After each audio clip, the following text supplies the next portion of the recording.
지난주에 베드로는 너희는 선을 행하되 그렇게 선을 행하는 너희에게 악을 행하고 욕하는 사람이 있으면 그들에게 악을 악으로 욕을 욕으로 갚지 말고 도리어 그들의 복을 빌어 주어라 라고 했습니다. 그러면서 그리스도인들은 그 어떠한 상황 속에서도 그렇게 악을 행하는 사람들과 똑같이 행동하면 안 된다고 했었죠.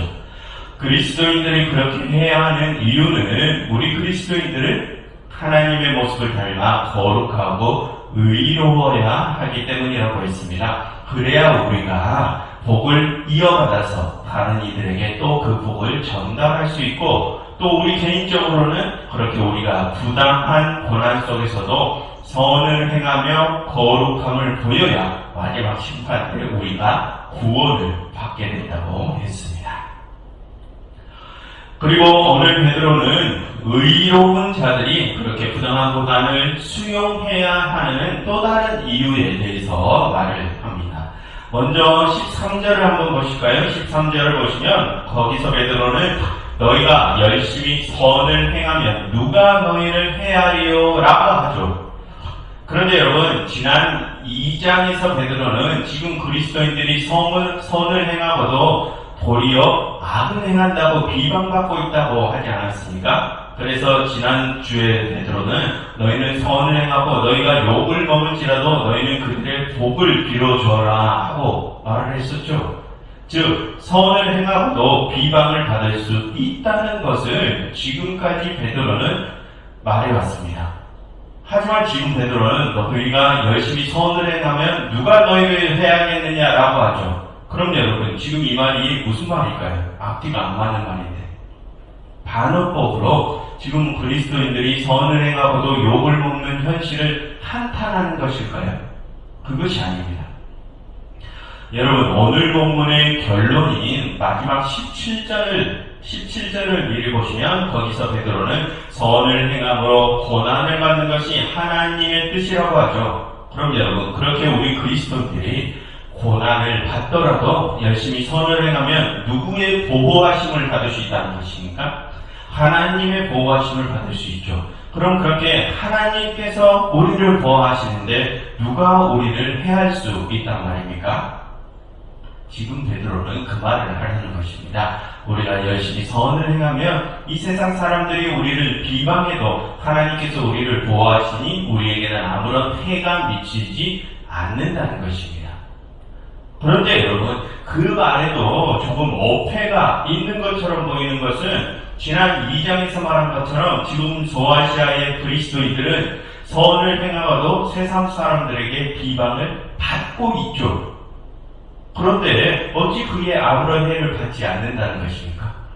그리고 지난번에 소아시아의 그리스도인 종들이 주인에게 순종을 하고도 체벌을 받는 상황이 있다고 하지 않았습니까? 그처럼 베드로 자신도 역시 지난번에 그리스도인들이 선을 행하고도 비방이나 체벌 같은 해를 입고 있음을 베드로도 인정했습니다. 그런데 지금은 아무런 해를 받지 않는다고 하죠. 그래서 지금 이 말이 어폐가 있는 것처럼 보일 수 있습니다. 하지만 여러분 지금 여기서 베드로가 말하려고 하는 그 해로움은 지금 이 세상에서 받는 그러한 고난을 뜻하는 것이 아닙니다. 그럼 그리스도인들이 열심히 선을 행하면 아무런 해를 받지 않는다는 이 말은 어느 때, 어느 곳에서 그렇게 된다는 것일까요? 지금 베드로가 하는 말은 마지막 심판과 구원의 때에 일어날 일들을 가르치는 것입니다. 그 구원을 받는데 우리가 아무런 해가 없을 것이라는 뜻이죠. 그래서 이 말은 사실 역설적인 의미를 가지고 있습니다. 지금 세상 사람들은 선을 행하는 그리스도인들에게 욕을 하며 해를 주고 있지만 정작 마지막 심판 때에 가서 보면 지금 비방을 받는 그 그리스도인들이 그 심판 때에 아무런 해를 받지 않는다는 역설적인 의미를 가지고 있죠. 그래서 그 내용을 다음 14절에서 16절에서 바울이 이렇게 말합니다. 여러분 16절을 보시면 먼저 16절을 보십시오. 베드로는 너희는 그렇게 지금 고난을 받더라도 너희는 선한 양심을 가지라고 하죠. 이는 그리스도 안에 있는 너희의 선행을 욕하는 자들로 그 비방하는 일에 부끄러움을 당하게 하려 함이라 라고 합니다. 무슨 뜻입니까? 지금 이 말 역시 마지막 심판 때에 일어날 일을 가르치죠. 여러분, 지난주에 베드로는 하나님은 의인들의 강구에는 귀 기울이시지만 악한 자들에게는 당신의 얼굴을 대면하신다고 했었죠. 그래서 그것은 하나님은 의인들을 구원하시지만 악인들은 심판하신다는 뜻이라고 했습니다. 지금 베드로는 그래서 계속해서 그 심판에 대해서 말을 하고 있습니다. 그런데 그 마지막 심판 때에는 그리스도인들이 선을 행한다고 비방하던 이들이 도리어 부끄러움을 당하게 될 것이라고 합니다. 그래서 그러한 문맥상의 흐름을 보면 지금 여기서 비방자들이 갖게 될 부끄러움이라고 하는 것은 그 심판을 통과하지 못하는 상황을 뜻하죠. 아무튼 그처럼 베드로는 그리스도인들이 열심히 선을 행하면 지금 이 세상에서는 고난을 받는다고 해도 마지막 구원에 있어서는 아무런 해가 없음을 말합니다. 그래서 14절을 한번 보시면 베드로는 그렇게 그리스도인들이 의를 위하여 고난을 받으며 복이 있다고 하죠. 그 복은 방금 말씀드린 것처럼 구원의 복을 가리킵니다. 그러니 그들이 두려워하는 것을 두려워하지 말며 근심하지 말라고 하죠. 여기서 그들이란 지금 선을 행하는 그리스도인들을 비방하는 자들을 가리키고 또 그 비방자들은 지금 마지막 심판을 두려워하고 있다는 것입니다. 하지만 베드로는 선을 행하는 그리스도인들은 그들이 그렇게 두려워하는 그 마지막 심판을 두려워할 필요도 근심할 필요도 없다 합니다. 왜요? 고난 중에서도 선을 행하는 그리스도인들은 그 심판 때 하나님께서 지키고 보호하실 것이기 때문입니다. 여러분, 그처럼 우리가 지금은 고난을 받고도 열심히 선을 행하면 구원을 받게 된다는 그러한 내용은 지금까지 베드로가 계속해서 말해왔던 것입니다. 그리고 그것은 우리도 익히 잘 알고 있죠. 그런데 오늘 본문에서는 우리가 그렇게 고난을 받고도 계속 선을 행해야 하는 또 다른 이유가 있다고 합니다. 그 또 다른 이유는 15절에서 나옵니다. 그 중에서도 15절 중간쯤을 한번 보시면 여기서 베드로는 너희 속에 있는 소망에 관한 이유를 묻는 자에게 대답할 것을 항상 준비하라고 하죠. 그게 우리가 고난을 받고도 계속 선을 행해야 하는 또 다른 이유입니다. 여러분, 지금 여기서 말하는 그리스도인들 안에 있는 소망이란 무엇일까요? 마지막 심판, 그 심판에서의 구원이죠. 그 최종적인 구원을 받는 것이 우리 그리스도인들의 소망 아닙니까? 그런데 그 구원에 대하여 묻는 자들이 있다고 합니다. 무슨 말입니까? 세상 사람들 중에는 우리 그리스도인의 소망인 그 구원에 대하여 관심을 갖는 이들이 또 있다는 것입니다.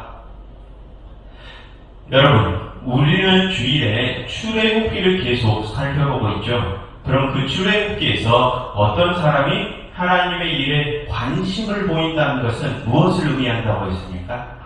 이미 그가 하나님께 선택을 받아 부르심을 받았다는 뜻이라고 했습니다. 그럼 여러분, 25절에서는 그들보다 먼저 선택되고 부름받은 우리가 그들에게 무엇을 해줘야 한다고 합니까? 우리가 그들에게 대답을 해줘야 한다고 하죠. 그럼 우리가 그들에게 무엇을 대답해 줘야 한다는 것입니까? 그들은 하나님의 선택을 받고 부르심을 받았으니까 그들에게 우리는 구원의 길, 구원을 받을 수 있는 방법을 설명해 줘야 한다는 것입니다. 그런데 여러분, 그 방법을 우리가 어떻게 설명을 해줄 수 있습니까? 15절 마지막 부분을 보시면 소망에 관한 이유를 묻는 자에게는 대답할 것을 항상 준비해야 돼. 온유와 두려움으로 하라 하죠. 그 구원의 방법을 어떻게 설명하라고요? 온유함과 두려움으로 하라고요. 여러분, 여기서 말하는 두려움에는 하나님에 대한 두려움을 뜻합니다. 그것에 대해서는 이전에 누누이 말씀드렸지만 그 두려움으로 번역된 헬라어 단어는 사실 하나님을 경외하다라고 할 때 그 경외라는 단어와 똑같은 단어입니다. 즉 여기서 하나님을 두려워하라라는 말은 하나님을 경외하라라는 뜻과 똑같은 말이라는 것입니다. 그럼 여러분, 우리가 하나님을 경외한다는 것은 또 무엇을 의미합니까? 그냥 우리가 우리의 생각만으로 하나님을 존경하고 사랑하고 그런 것을 뜻합니까? 그것이 아니죠. 우리가 그분을 그렇게 존경하고 사랑한다면 그의 생각과 마음을 우리의 행동으로, 그 생각과 마음, 우리가 존경하는 생각, 그분을 사랑하는 마음을 우리의 행동으로 증명해야 한다는 것입니다. 그리고 그것을 증명하는 것은 우리가 존경하고 사랑하는 그 하나님의 뜻을 그대로 따르는 것을 뜻하죠. 즉 하나님 경외는 우리가 하나님 말씀에 순종하는 것을 의미합니다. 그래서 이 15절은 우리 그리스도인들이 하나님께서 새롭게 부르신 또 다른 이들에게 구원의 방법을 설명해 줘야 되는데, 그것은 우리가 하나님의 말씀을 순종하는 그 모습으로 설명해 주어야 한다는 것입니다. 즉 우리의 선한 행실로 구원의 길을 그들에게 보여주어야 한다는 것이죠. 그러니 그렇게 또 다른 이들이 회심하게 해야 하기 때문에 먼저 부름을 받은 우리가 고난을 받는 그 어떠한 상황 속에서도 하나님의 뜻에 순종하며 항상 선한 행실, 거룩함과 의로운 모습을 보여야 한다는 것입니다. 그런데 여러분, 그것은 먼저 부름을 받은 우리에게 또 다른 이들의 구원에 대한 책임이 있다는 뜻 아닙니까? 우리에게는 우리의 구원만 받고 끝나면 되는 것이 아니라 또 다른 이들도 구원해야 할 책무가 주어졌다는 것입니다. 그런데 그 책무를 행하는 데에는 반드시 뭐가 따른다고 합니까? 반드시 고난이 따른다고 합니다. 당시 소아시아 교인들이 선을 행하고도 비방을 받고 채찍에 맞았던 것처럼 그런 실질적인 고난이 따른다고 하죠. 그렇게 고난이 따를 때 우리는 또 다른 이들의 구원을 위해 거룩한 모습, 의로운 모습, 선한 행실을 보여야 한다는 것입니다. 그래서 여러분, 그것을 다른 시각으로 생각해 보면 우리가 고난을 받는 그때가 바로 우리가 우리의 거룩함과 의로움을 증명해야 하는 때임을 알 수 있습니다. 왜냐하면 그래야 먼저 부름받는 우리가 하나님의 일꾼으로서의 책무를 온전히 감당하고 있음이 증명되기 때문입니다. 여러분, 우리가 고난을 당할 때 나약해질 때가 많죠. 힘들고 어려운 일이 나에게 닥칠 때면 우리는 내가 그리스도인이라는 생각도 내버려버리고 세상 사람들과 똑같이 그 어렵고 힘든 일을 조금은 불법을 저지르더라도 쉽고 빠른 방법으로 헤쳐나가려 할 때가 있습니다. 또는 그 힘들고 어려운 고난을 아예 피해버리거나 그 고난에서 도망쳐버리려고 할 때도 있죠. 그런데 여러분, 오늘 베드로는 그렇게 우리에게 어렵고 힘든 고난이 다가왔을 때 어떻게 하라고 합니까? 그렇게 우리가 고난을 받는 바로 그때 우리가 우리의 거룩함과 의로움을 증명해야 한다고 합니다. 그 고난을 피하지 말고 그 고난에 당당히 맞서며 더욱 열심히 하나님의 말씀대로 행하려고 노력해야 한다고 하죠. 그것은 선택사항이 아니라 먼저 하나님의 부르심을 받은 우리의 책무, 의무라고 합니다. 여러분, 그래야 또 다른 이의 생명이 살아나는 것입니다. 그런데 여러분, 내가 나를 하나님의 부르심을 받는 자라고 생각을 한다면 하나님의 일꾼으로서 그 고난의 때에 좀 더 똑바로 하나님의 뜻대로 서서 하나님께서 우리에게 맡기신 그 일을 정말 제대로 감당하시기를 바랍니다. 여러분, 이 시간 이렇게 함께 기도하면 좋겠습니다. 하나님, 저희가 저희의 생명만을 위해 살아가지 않고 또 다른 이들의 생명을 위해 살아가게 해주세요. 그래서 그것을 위해 저희가 고난 중에서도 더 똑바로 하나님의 뜻대로 서 있게 해주세요 라고 함께 기도하면 좋겠습니다.